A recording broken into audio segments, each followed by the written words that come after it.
بسم الله والحمد لله. وعن أبي هريرة رضي الله عنه أن الرسول صلى الله عليه وسلم قال: أتدرون من المفلس؟ Пайғамбарыбыз саллаллаху алейхи вассалам айтты: Атадруна манил муфлис. Силер билесиңер бе чыныгы бир банкротко учураган адамдын ким экендигини?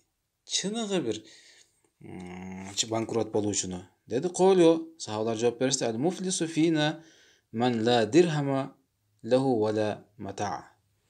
Ал чыныгы банкротко учуроочу ал анын эч кандай буюму дагы калбады, анын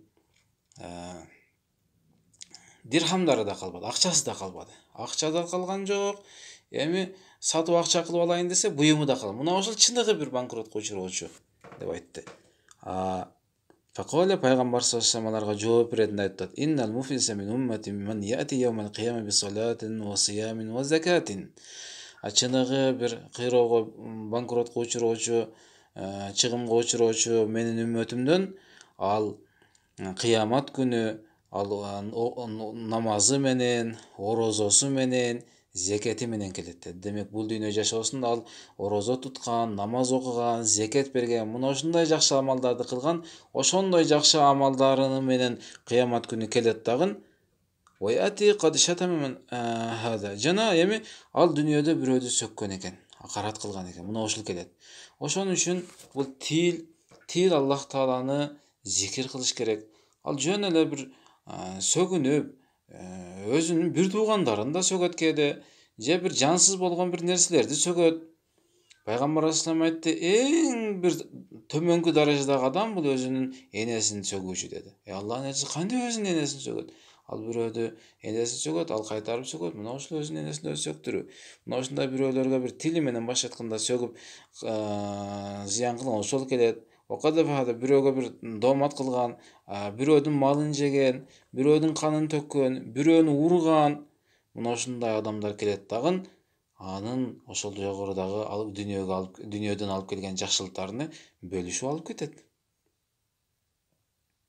Эгерде мына ошол адамдын ошол кылган дүйнөдөгү жакшылыктардын баарысы алынып баягы бирөөлөрдүн акысына өткөрүн нерселер өз акыларын алып кеткенден кийин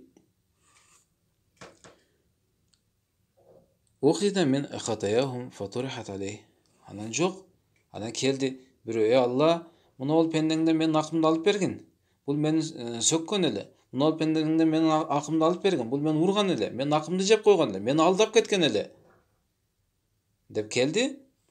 Анан баягы адам анын эч кандай жакшылыгы калбай калыптыр, сообу калбай калыптыр. Ошондо анан өкүм чыгарылат: бул адамда сообу жок, эми эмне кылыш керек дегенде, анда экинчи адамдын, башкача айтканда, дүйнөдө бир зулум кылып койгон адамдын күнөөлөрүнү баягы адамга өткөрүп ташталынат деди. Өткөрүп ташталынат. Кийин ошол инсан эми эч нерсеси жок, бирөөлөрдүн күнөөсүн көтөрүп, бүгүн бизде айтып коет го: Сенин аркаңдан мен эч иш кылган жок элем. Сенин артыңдан мен сөз угуп алдым. Башкармадан деп же башка бирөөдөн айтышы мүмкүн. Эми сөз угуп алган үчүн адам шунчалык бир өзүн жемелеши мүмкүн. Эми кыяматта бул дүйнөдө байкабай, балким билбей мына ошондой иштерди кылып жүрүп, ошолордун баарысынын күнөөсүн көтөргөн бойдон тозокко ыргытылган адам чыныгы бир банкрот, ийгиликсиз адам деп пайгамбар саллаллаху алейхи вассалам айтты. Аллах таалам баардыгыбызды сактасын. Аллах таалам бул дүйнөдө эч кимди адаштырбасын.